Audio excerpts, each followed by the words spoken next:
Hello welcome to Mahamax. Film ఇండస్ట్రీలో హీరోయిన్ల career span చాలా తక్కువ. అందుకే అందరూ దీపం ఉండగానే ఇల్లు చక్కబెట్టుకోవాలి అనే సామెతను ఫాలో అయిపోతుంటారు. అలాంటిది రీ ఎంట్రీ అంటే మామూలు విషయం కాదు. కొన్నాళ్ల గ్యాప్ తర్వాత మళ్ళీ ముఖానికి మేకప్ వేసుకున్న భామల గురించి ఇప్పుడు చూద్దాం. విశ్వనట భారతి విజయశాంతి స్టార్డమ్ గురించి, స్టార్ హీరోల పక్కన యాక్ట్ చేసిన ఆడియన్స్ చూపు తన వైపు తిప్పుకున్న చరిష్మా గురించి, లేడీ అమితాబ్గా లేడీ ఓరియంటెడ్ సినిమాలతో క్రియేట్ చేసిన సెన్సేషన్ గురించి ఎంత చెప్పినా తక్కువే. 14 ఏళ్ల తర్వాత మహేష్ బాబు సరిలేరు నీకెవ్వరుతో సాలిడ్ రీఎంట్రీ ఇచ్చి తనకు తానే సాటి అనిపించుకున్నారు. స్వయంవరం మూవీతో సాలిడ్ ఎంట్రీ ఇచ్చారు తెలుగమ్మాయి లయ. తర్వాత యంగ్ హీరోలతో పాటు సీనియర్ స్టార్లతోనూ స్క్రీన్ షేర్ చేసుకున్నారు. ఆఫ్టర్ మ్యారేజ్ యుఎస్లో సెటిల్ అయిన లయ రవితేజ శ్రీను వైట్ల కాంబోలో వచ్చిన అమర్ అక్బర్ యాంటనీలో స్మాల్ క్యామియో చేశారు. లాంగ్ గ్యాప్ తర్వాత నితిన్ తమ్ముడు మూవీతో రీఎంట్రీ ఇచ్చి డిజాస్టర్ అందుకున్నారు. ఒకప్పటి స్టార్ హీరోయిన్ ఈ జనరేషన్ హీరోయిన్లకు అమ్మ క్యారెక్టర్ చేసిన నా మాటే శాసనం అంటూ కంటి చూపుతో శాసిస్తూ సినిమా సక్సెస్లో కీ రోల్ ప్లే చేసే రోల్స్తో అదరగొట్టేస్తున్నారు. అంశు, మన్మధుడు, రాఘవేంద్ర 2 సినిమాల్లోనూ తన క్యారెక్టర్ చనిపోతుంది. తర్వాత శివాజీ భూమికల మిస్సమ్మ మూవీలో గెస్ట్ అపీరెన్స్ ఇచ్చింది. 20 ఏళ్ల తర్వాత మజాకాతో రీ ఎంట్రీ ఇచ్చింది. రిజల్ట్స్ తేడా కొట్టడంతో సీరియస్గా సెకండ్ ఇన్నింగ్స్ కోసం ట్రై చేస్తోంది. అమ్మడు ఇన్స్టాలో షేర్ చేసే పిక్స్, వీడియోస్ చూస్తే షాక్ అవ్వడం పక్కా.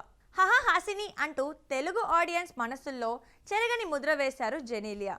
రితేష్ దేశ్ముఖ్తో పెళ్లి, 2 పిల్లలతో ఫ్యామిలీ లైఫ్తోనే బిజీగా ఉండిపోయారామె. చాలా కాలం తర్వాత జూనియర్ మూవీతో రీఎంట్రీ ఇచ్చారు. ఈ మూవీకి మిక్స్ టాక్ వచ్చింది. నువ్వు నేను అనితని ఆడియన్స్ అంత ఈజీగా మర్చిపోరు.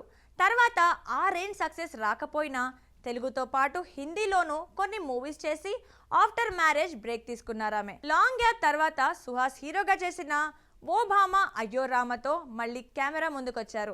సినిమా తేడా కొట్టడంతో అందులో అనిత చేసిన విషయం పెద్దగా ఎవ్వరికీ తెలియకుండా పోయింది. తబు తెలుగుతో పాటు హిందీ, తమిళ్, మలయాళంతో పాటు ఇంగ్లీష్, బెంగాలీ లాంటి భాషల్లోనూ సినిమాలు చేశారు.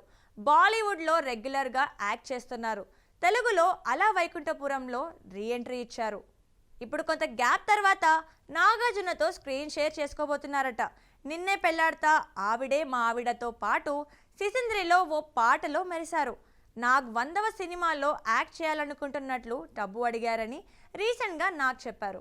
పొన్నియిన్ సెల్వన్తో ఐశ్వర్యరాయ్, రాధేశ్యామ్తో భాగ్యశ్రీ రీఎంట్రీ ఇవ్వగా రేవతి, మీనా, జ్యోతిక, ఇంద్రజ, సిమ్రాన్, రాశి, శ్రియా శరణ్, స్నేహ, శ్రియా రెడ్డి లాంటి సీనియర్ ఆ తర్వాతి జనరేషన్ హీరోయిన్స్ అడపదడప తెరపై సందడి చేస్తుండగా మరికొంతమంది నటీమణులు సెకండ్ ఇన్నింగ్స్ ఇవ్వడానికి రెడీ అవుతున్నారు.